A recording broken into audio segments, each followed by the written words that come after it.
Deuteronomy chapter 14, verse 1. You are the children of the Lord your God. Do not cut yourselves or shave the front of your heads for the dead.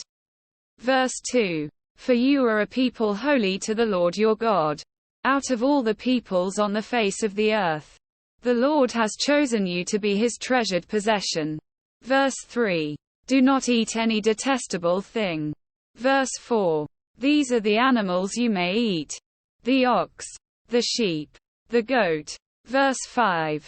The deer, the gazelle, the roe deer, the wild goat, the ibex, the antelope and the mountain sheep.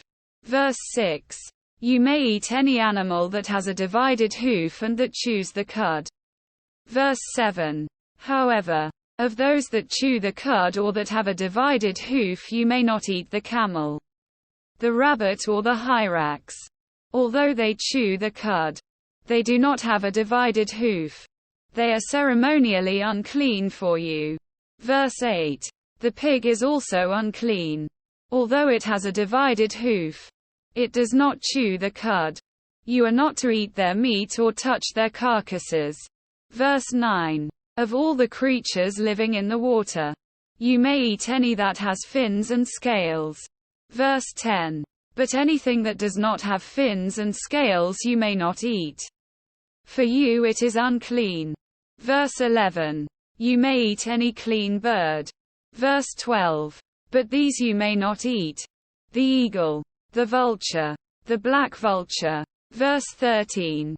The red kite, the black kite, any kind of falcon. Verse 14. Any kind of raven. Verse 15. The horned owl, the screech owl, the gull, any kind of hawk. Verse 16.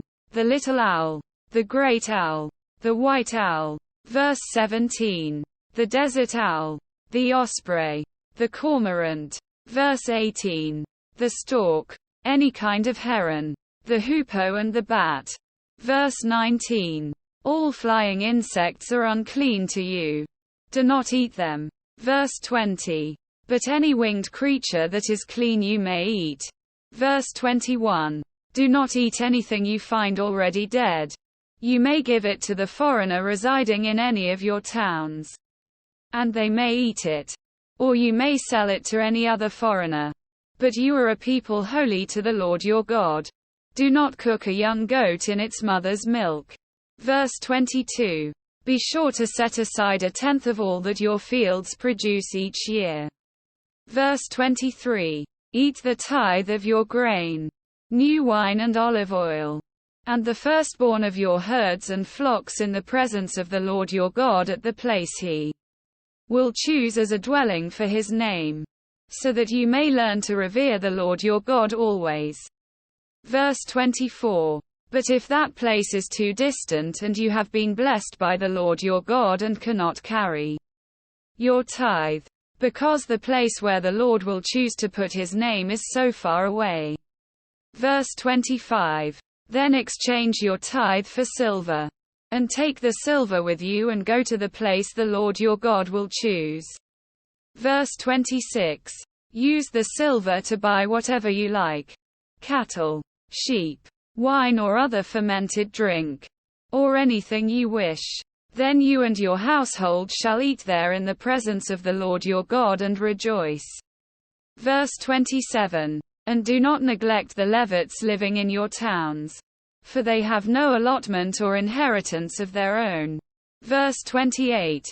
At the end of every 3 years, bring all the tithes of that year's produce and store it in your towns.